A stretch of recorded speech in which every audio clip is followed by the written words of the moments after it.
Bien, je vous invite à trouver Matthieu chapitre 5 dans votre Bible.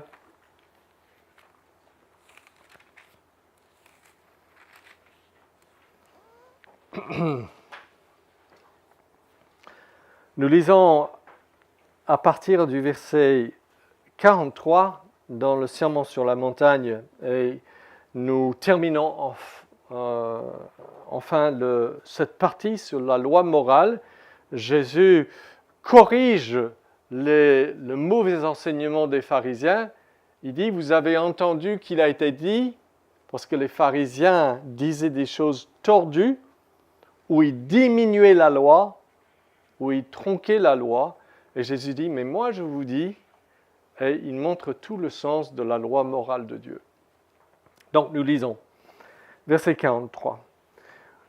Vous avez entendu qu'il a été dit, tu aimeras ton prochain et tu haïras ton ennemi.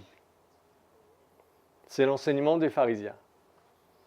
Mais moi je vous dis, aimez vos ennemis, bénissez ceux qui vous maudissent, faites du bien à ceux qui vous haïssent et priez pour ceux qui vous maltraitent et qui vous persécutent.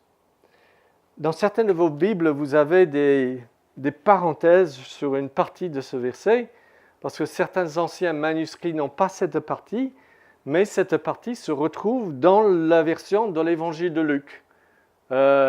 Donc Jésus a bien dit tout cela, qu'il le dise ce jour-là ou une autre fois quand il a enseigné ce même sermon, parce que nous savons qu'il a fait plus d'une fois. Verset 45. Je reprends le verset 44 pour avoir. Moi je vous dis, aimez vos ennemis, bénissez ceux qui vous maudissent, faites du bien à ceux qui vous haïssent, et priez pour ceux qui vous maltraitent et qui vous persécutent. Alors, donc en faisant cela, vous serez fils de votre Père qui est dans les cieux, car il fait lever son soleil sur les méchants et sur les bons, et il fait pleuvoir sur les justes et sur les injustes. En effet, si vous aimez ceux qui vous aiment, sous-entendu, c'est seulement cela. Si vous aimez seulement ceux qui vous aiment, quelle récompense aurez-vous? Les péagers, donc les collecteurs d'impôts qui étaient des fraudeurs, aussi n'en font-ils pas autant? Et si vous saluez seulement vos frères, que faites-vous d'extraordinaire? Les païens aussi, eux-mêmes, n'en font-ils pas autant? Soyez donc parfaits, comme votre Père céleste est parfait. Dans ce sermon, il n'y aura que deux points. Donc, qu'est-ce que les pharisiens enseignaient de tordu et comment est-ce que Jésus a corrigé cela pour nous redonner la vraie volonté de Dieu, la vraie loi de Dieu concernant notre comportement envers nos ennemis. Donc, nous allons poser quelques questions dans cette première partie au sujet des pharisiens, leurs mauvais enseignements. La première question, c'est donc qu'est-ce qu'ils enseignaient? Nous le voyons dans le premier verset du texte 43, vous avez entendu, quelqu'un le disait parce que vous l'avez entendu, tu aimeras ton prochain et tu haïras ton ennemi. Voilà l'enseignement des pharisiens. Si vous étiez juif à l'époque, voilà ce que vous auriez souvent entendu à la synagogue. Dieu vous dit, tu aimeras ton prochain et tu haïras ton ennemi. Deuxième question. Est-ce que ce verset, cette idée se retrouve dans la Bible? Réponse, non. Si vous avez certaines Bibles, les citations de l'Ancien Testament sont en italique. Si vous avez une telle Bible, vous voyez que seulement la première partie de cette phrase est en italique. Vous avez entendu qu'il a été dit, tu aimeras ton prochain. Voilà, ça on peut retrouver dans l'Ancien Testament. Et l'autre partie n'est pas en italique, tu haïras ton ennemi, parce que ça ne se trouve nulle part dans la Bible, nulle part dans la loi de l'Ancien Testament. Donc, troisième question, quel est en fait l'enseignement de l'Ancien Testament au sujet de notre comportement, notre attitude envers notre ennemi. Je ne parle pas du Nouveau Testament, je parle de l'Ancien. Et il faut que je trouve mes notes. J'ai des versets quelque part à vous lire. Je vais vous lire 4 passages. Écoutez bien, c'est ce que Dieu disait depuis toujours à son peuple vis-à-vis de leurs ennemis. Vous avez des ennemis? Vous avez des gens qui vous haïssent, qui vous maltraitent? Alors voilà, Exode 23. Lorsque tu rencontreras le bœuf de ton ennemi ou son âne qui s'est égaré, tu le lui ramèneras. De ton ennemi, hein? Tu le lui ramèneras. Lorsque tu verras l'âne de celui qui a de la haine pour toi succomber sous sa charge et que tu hésiteras à le décharger, tu le déchargeras avec lui. Lévitique 19. Vous traiterez l'immigrant en séjour parmi vous comme un autochtone au milieu de vous. Tu l'aimeras comme toi-même, car vous avez été immigrants dans le pays d'Égypte. La raison pour laquelle je vous lis ce verset, c'est parce que les pharisiens enseignaient leurs faux enseignements, en partie parce qu'ils disaient que Dieu nous dit qu'on doit aimer les Israélites, mais les autres, les immigrants, on peut les haïr. Proverbe 24. Ne te réjouis pas si ton ennemi tombe. C'est un commandement au sujet de notre attitude intérieure. Ne te réjouis pas quand ton ennemi tombe. Quand il trébuche, que ton cœur ne soit pas dans l'allégresse. Jusqu'à ce point, tu chercheras son bien et pas son mal. Pas son mal. Job, chapitre 31. C'est Job qui parle en se défendant, en se justifiant un peu. Il dit « C'est encore une faute passible du jugement, et j'aurais renié le Dieu d'en haut si je me suis réjoui du malheur de celui qui m'haïsse, si j'ai sauté d'allégresse parce que mal l'avait atteint. » Ça, c'est l'Ancien Testament. C'est l'éthique de l'Ancien Testament. Dans tout cela, nous voyons que Dieu nous charge d'aimer, de chercher le bien, même de notre ennemi. 4e question. Si on est ainsi, comment est-ce que les pharisiens ont pu aller enseigner aux gens que Dieu dit, tu aimeras ton prochain et tu haïras ton ennemi? Comment est-ce qu'ils ont pu tirer ça de l'Ancien Testament? Donc, ils l'ont fait de 2 manières. Ils ont pris des versets qui disaient que tu aimeras ton prochain, et ils ont mis leur propre interprétation sur le mot prochain. Ton prochain, c'est celui qui est bien avec toi. Voilà. Et donc, de différentes manières, en tout cas, ils ont pu essayer de réduire le sens de l'Ancien Testament vis-à-vis de notre ennemi. Je vais juste vous lire 2 passages en Lévitique et vous allez voir comment ils ont pu tordre les choses. Lévitique 19. Tu ne haïras pas ton frère dans ton cœur. Ah, mais voilà, c'est ton frère. Voilà. Mais les autres, tu peux. Mais il faut continuer à lire le reste du contexte.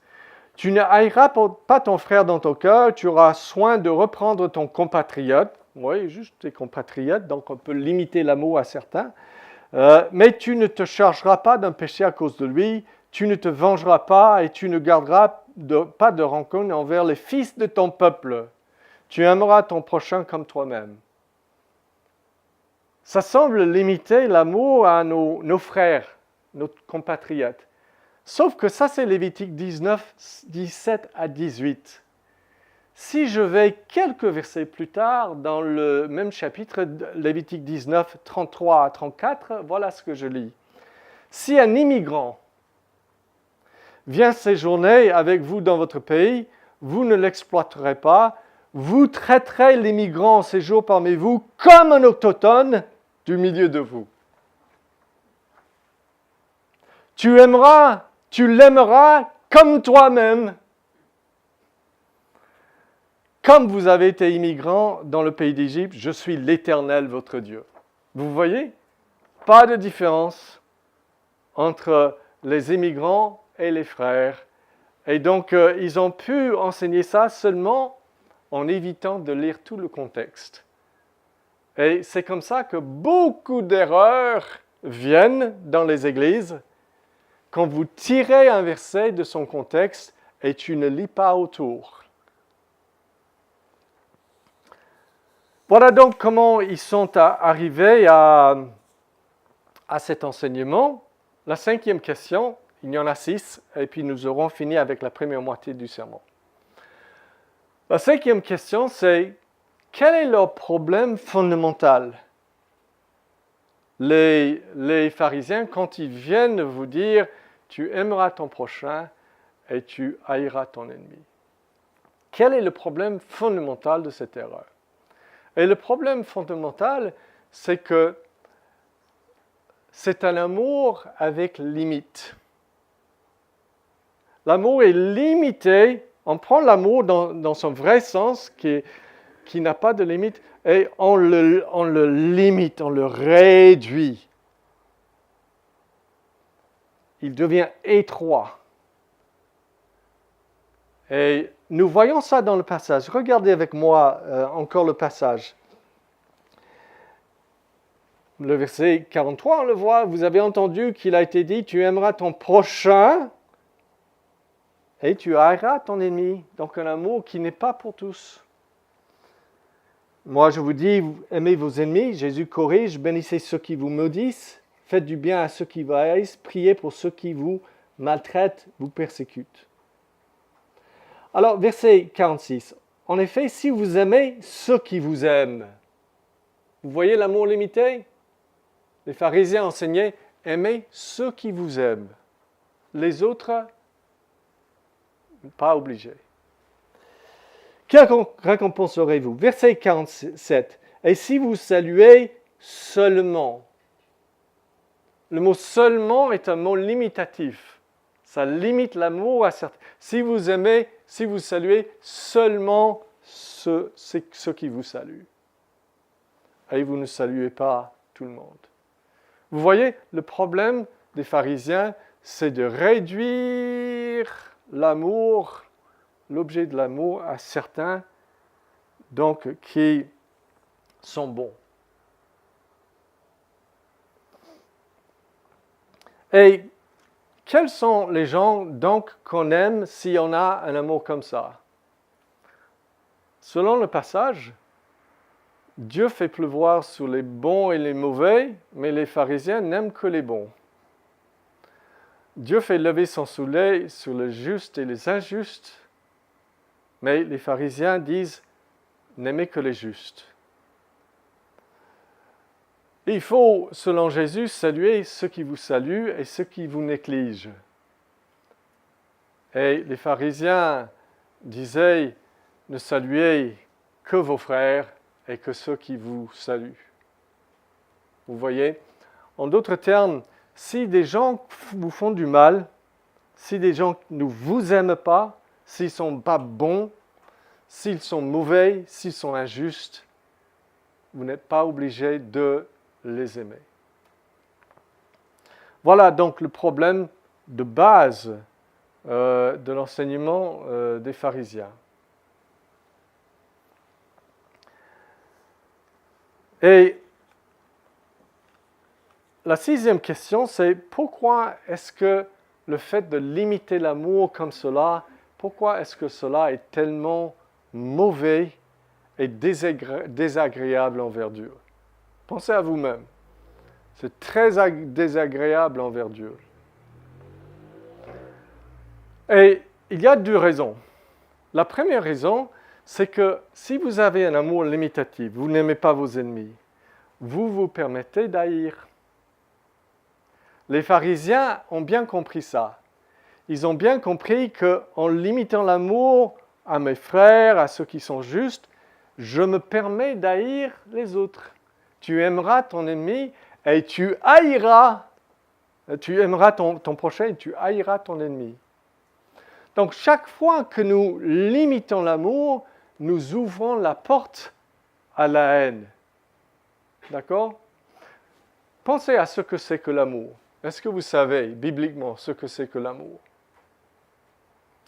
L'amour, c'est vouloir vraiment le bien de ton prochain et fais autant que tu peux pour l'aider à l'obtenir. Tout simplement ça. Vouloir le bien, donc être pour lui dans le sens de vouloir son bien, qu'il soit bon ou mauvais, d'accord, ennemi ou ami, vouloir son bien et fais ce que tu peux pour lui procurer ce bien. Parfois, les gens sont loin de nous, on n'a pas beaucoup de contact, on ne peut pas faire beaucoup, mais on peut vouloir leur bien et prier pour leur bien. N'est-ce pas? Même pour les gens qui ne sont plus dans notre vie. D'accord. Donc, nous sommes en train de dire, quand je fais une parenthèse comme ça, je dois retrouver ma pensée. Nous sommes en train de demander pourquoi il est tellement mauvais de limiter l'amour. Et la première raison, c'est que ça nous permet de haïr. Maintenant, si nous définissons l'amour de cette manière, vouloir le bien de quelqu'un et faire ce qu'on peut pour le procurer, c'est quoi la haine? La haine, ce n'est pas avoir des mauvaises émotions vis-à-vis de quelqu'un. On peut les avoir ou pas, mais c'est simplement ne pas vouloir le bien de quelqu'un et ne pas faire ce que tu peux quand tu as l'occasion pour procurer ce bien. Et donc c'est ça que les pharisiens disaient. Vous avez le droit de ne pas vouloir le bien de certaines personnes dans ta vie parce qu'ils t'ont été injustes, ils t'opposent. Tu as le droit de ne pas d'espérer que le mal va leur arriver et de te réjouir quand le mal leur arrive. Mais c'est complètement faux devant Dieu, complètement l'opposé de son caractère. Complètement opposé, on se rebelle à Dieu, son caractère même, et son royaume en faisant ainsi. On n'est pas les fils comme des fils du Père en ce moment-là, parce qu'il fait lever son soleil sur les justes et sur les injustes. La deuxième raison pour laquelle limiter l'amour, c'est tellement mauvais devant Dieu, c'est que ça dénature et déforme l'amour qui vous reste. Même quand vous aimez ceux qui vous aiment, même quand vous aimez des gens qui sont bons et justes, cet amour est déformé. Si vous voulez comprendre, regardez ceci. Me voici. J'aime que les gens qui m'aiment. J'aime que les gens qui me traitent bien. J'aime que mes frères à moi, les gens de ma famille, mon cercle, mon peuple, ma race. En fait, qu'est-ce que je suis en train de faire? Je suis en train d'aimer ce qui me convient. Ce qui me convient. Vous voyez, cet amour est tellement dénaturé que dès que quelqu'un est différent ou n'est pas de mon cercle, est opposé à moi, est-ce qu'il y a de l'amour en moi? Il n'y a aucun amour. Pourquoi? Parce que mon amour qui reste n'est pas un vrai amour, c'est juste une réponse quand tu me donnes ce que je veux. D'accord? Il n'y a pas vraiment un amour qui vienne de mon caractère et qui est juste là que tu sois bon ou mauvais. Vous voyez?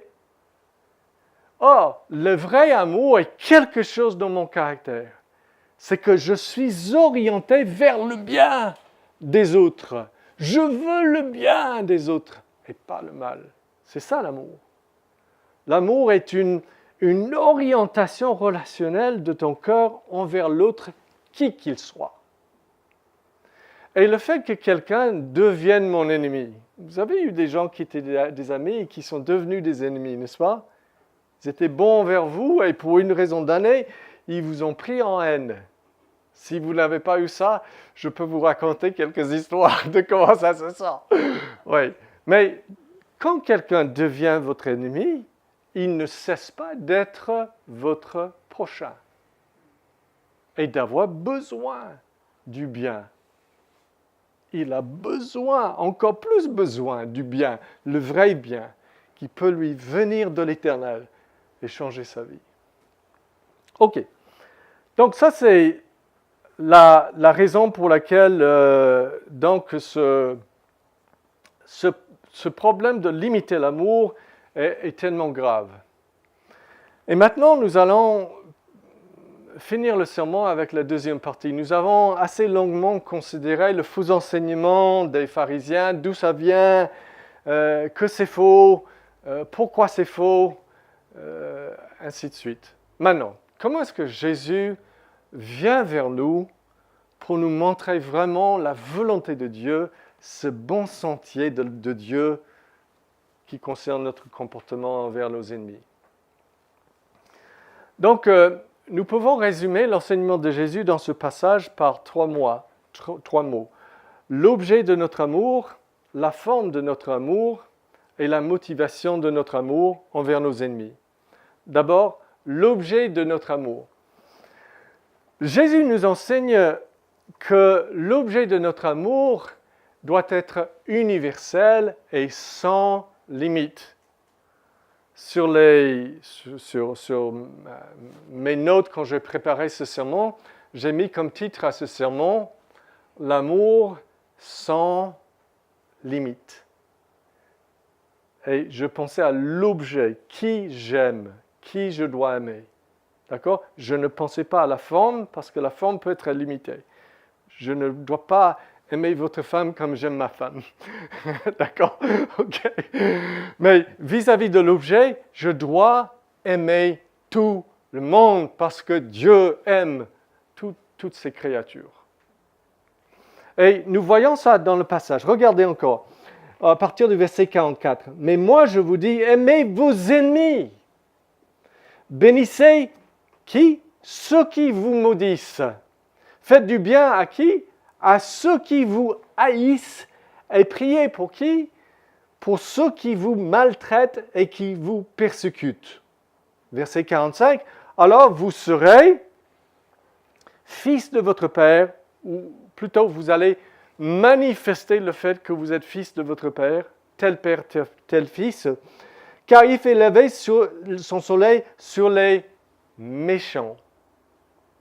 Et les bons, il fait pleuvoir sur les justes et les injustes. Ensuite, si vous aimez seulement ceux qui vous aiment, sous-entendu, aimez vos ennemis, ceux qui vous maltraitent, ceux qui vous persécutent, ceux qui vous haïssent, les mauvais, les injustes, et qu'est-ce que je disais là? Ceux qui ne vous aiment pas et ceux qui ne vous saluent pas. Voilà, nous voyons que l'objet de notre amour n'a pas de limite parce que moi, je ne peux pas voir d'autres personnes qui puissent vivre sur la terre que les bons et les mauvais, les justes et les injustes, ceux qui me bénissent et ceux qui me maudissent. En fait, ça couvre tout le monde. Aimer ton prochain comme toi-même, ça veut dire qui qu'il soit. C'est merveilleux, n'est-ce pas? Imaginez des personnes sur la terre qui sont comme ça, que leur cœur est tellement changé par le Saint-Esprit qu'ils peuvent aimer tout le monde. Et c'est ça votre position si vous êtes chrétien, véritablement. Je vous le garantis. Il y a une puissance dans le Saint-Esprit qui nous permet, pas sans lutte parfois, d'accord? Parce qu'il faut céder et laisser mourir en nous le désir de vengeance, etc. Mais le Seigneur peut, je vous le promets, peut vous rendre capable de vouloir le bien de tout le monde. Je vais nuancer maintenant quelque chose. Mais il n'y a pas de nuance quant à l'objet de notre amour, c'est sans limite. Deuxièmement, Jésus enseigne l'objet de notre amour, doit être sans limite, mais il enseigne aussi la forme que notre amour doit prendre pour tout le monde, même nos ennemis. Et il dit 4 choses. Il parle dans le passage, il parle de nos paroles, nos gestes, nos prières et nos salutations. D'accord? On va regarder, mais hyper rapidement ces choses. D'abord, nos paroles. Il dit, mais moi je vous dis, aimez vos ennemis, bénissez ceux qui vous maudissent. Bénissez ceux qui vous maudissent. Quand Jésus parle de bénir quelqu'un, il parle de quoi? Il ne parle pas de la prière. Ce n'est pas une allusion à la prière, c'est une allusion à nos paroles à quelqu'un ou au sujet de quelqu'un. OK? Et Jésus est en train de dire, si quelqu'un vous maudit, parle au sujet de vous, pas à Dieu, mais au sujet de vous ou à vous d'une manière mauvaise, votre réponse n'est pas de tomber dans le même jeu, de rendre le mal pour le mal. Vous avez des ennemis? Quand l'occasion vient le sujet d'Henri est suscité dans la conversation, votre ennemi, est-ce que vous sautez sur l'occasion pour dire autant de choses négatives que vous pouvez sur lui? C'est la tentation, n'est-ce pas? Oui. Et parfois, nous sommes obligés de dire une chose critique. Il peut y avoir des cadres où il faut mettre en garde ou quoi, bien sûr, mais toujours, nous voulons dire ce que nous pouvons de positif, et même une critique, nous ne voulons pas le dire de manière destructrice, maudissant la personne, non, pas du tout. Dans tout ce que nous disons au sujet de quelqu'un, qui qu'il soit, les gens doivent sentir que, il veut leur bien. Il veut leur bien. Rappelez-vous quand Saul et son fils Jonathan sont morts, Saul qui avait essayé de tuer le roi David, avant qu'il soit roi, il a essayé de tuer David plusieurs fois avec une épée et une lance. Et quand il est mort, David a écrit une chanson, des éloges au sujet de Saul, ce mauvais roi. Il a trouvé tout ce qu'il pouvait dire de bien. Et c'est ce que nous devons faire. Ok, parole, geste. Cela est sous-entendu simplement dans le verset 44. Mais moi, je vous dis, aimez vos ennemis. Et puis plus tard explicitement, faites du bien. Faites du bien. Les gestes, par les paroles, les gestes. Vous vous rappelez, je vous ai lu tout à l'heure que si tu vois l'âne de ton ennemi qui tombe dans la fossée, tu le relèves.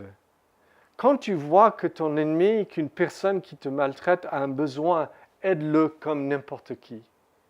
Aide-le comme n'importe qui, dit le Seigneur.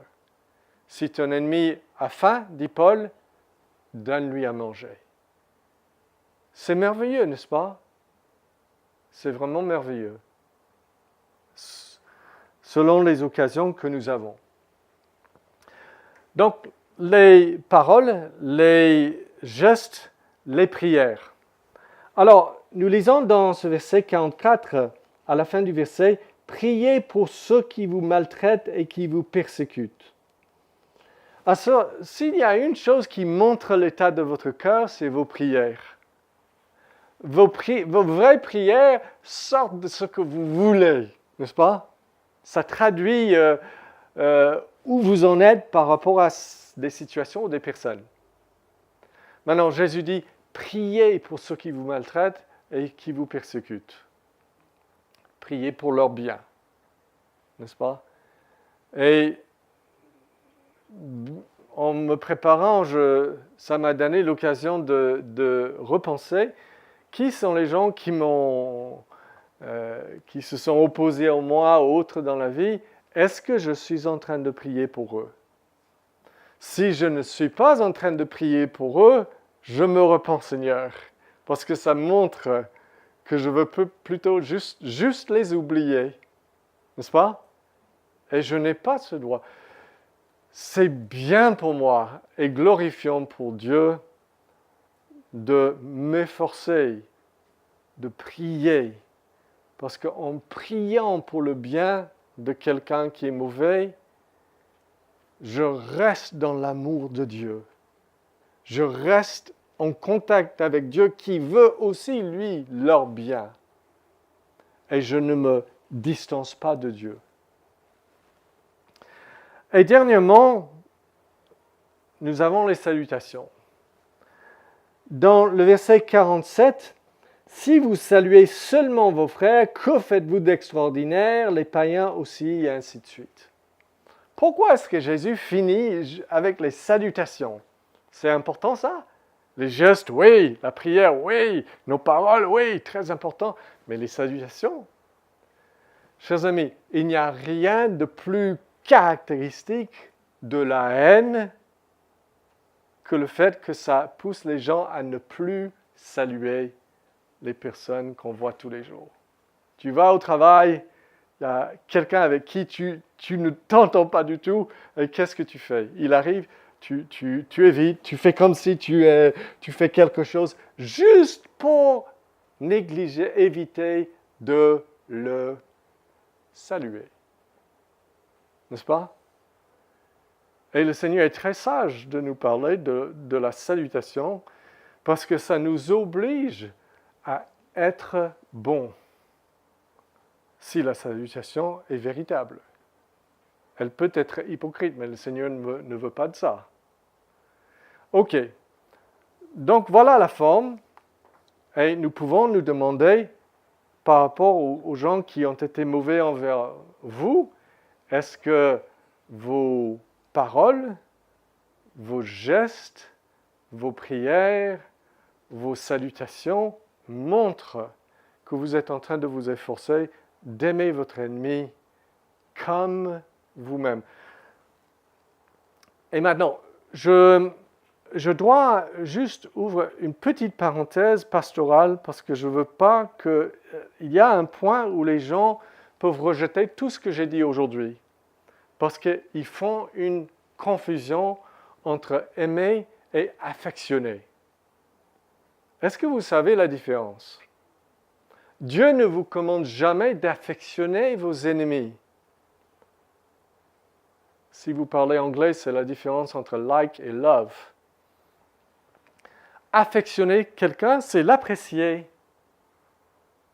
C'est vraiment être attiré par ses bonnes qualités. C'est vraiment l'estimer.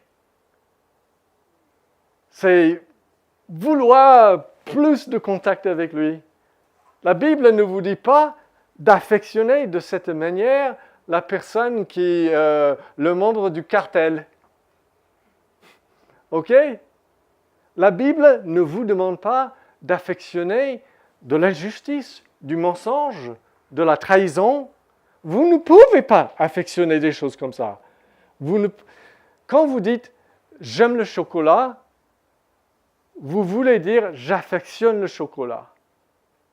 J'aime le chocolat ne veut pas dire « je veux le bien du chocolat et je fais ce que je peux pour procurer le bien du chocolat ». Non, non, non. Quand vous dites « j'aime le chocolat », ça veut dire que j'estime, j'apprécie, je veux plus de chocolat. OK?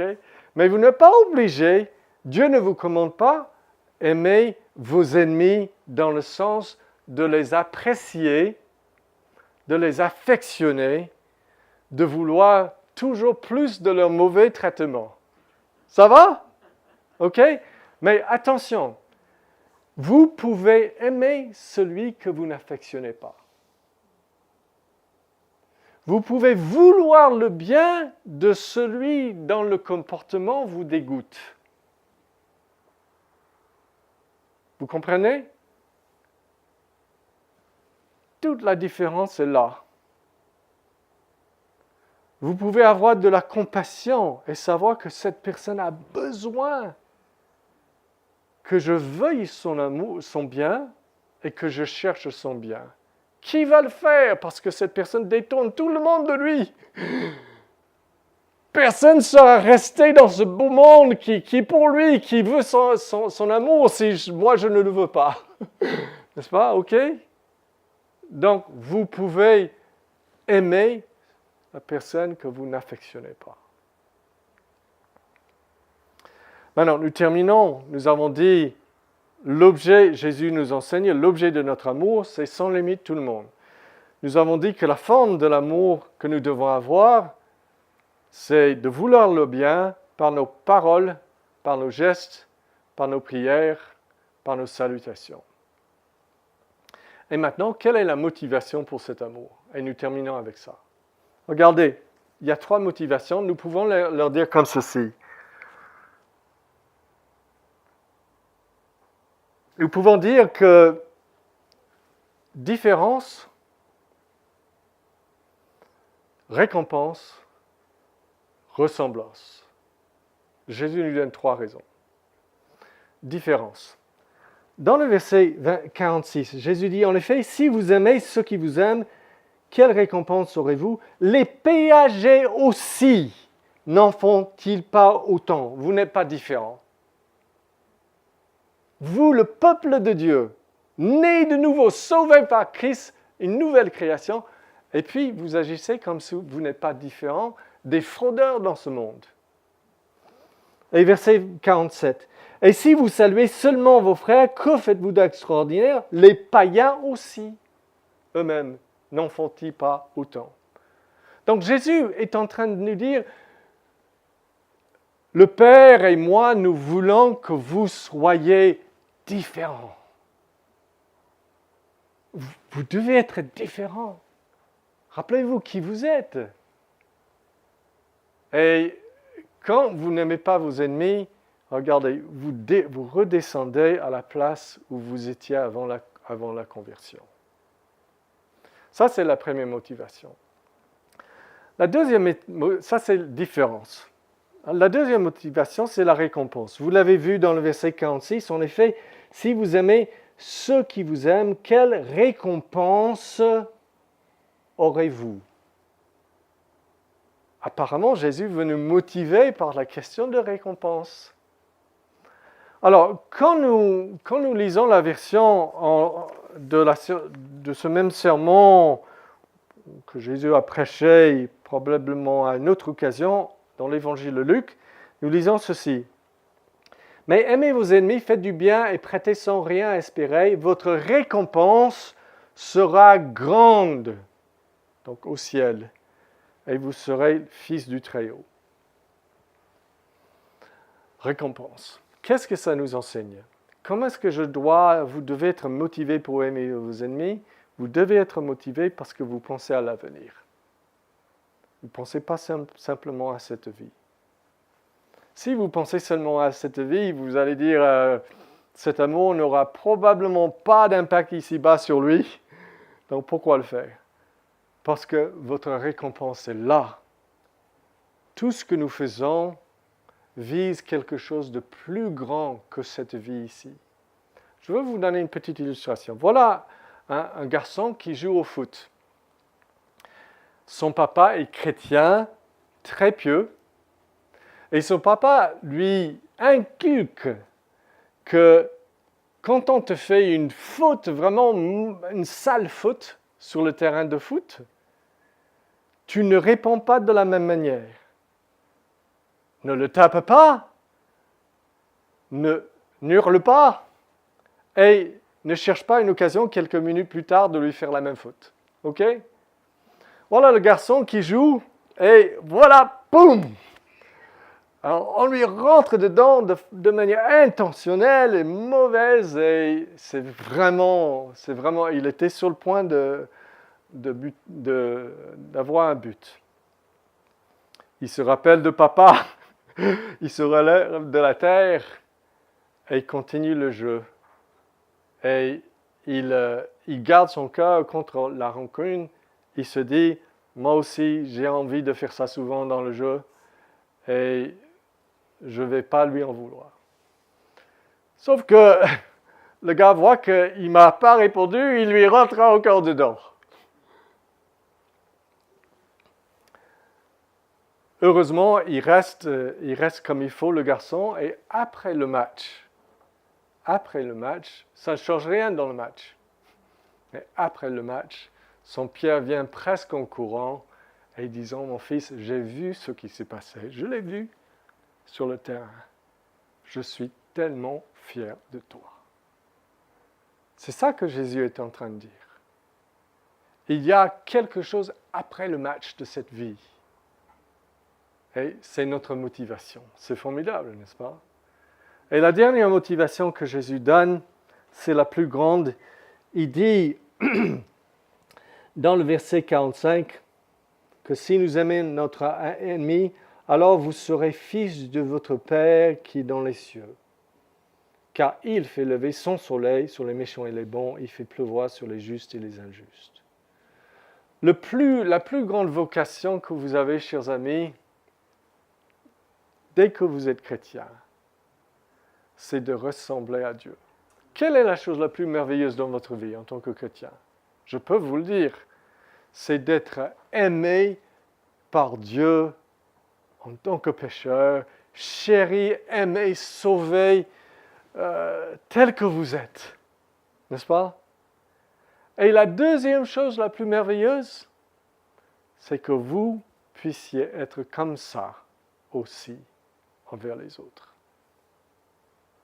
Que Dieu nous bénisse et qu'il nous aide à suivre ses traces et à prendre au sérieux cette parole qui est la dernière du sermon. Soyez donc parfaits comme votre Père est parfait. Nous n'arrivons pas dans ce bas monde, mais c'est quand même notre but. Gloire à Dieu. Nous allons chanter.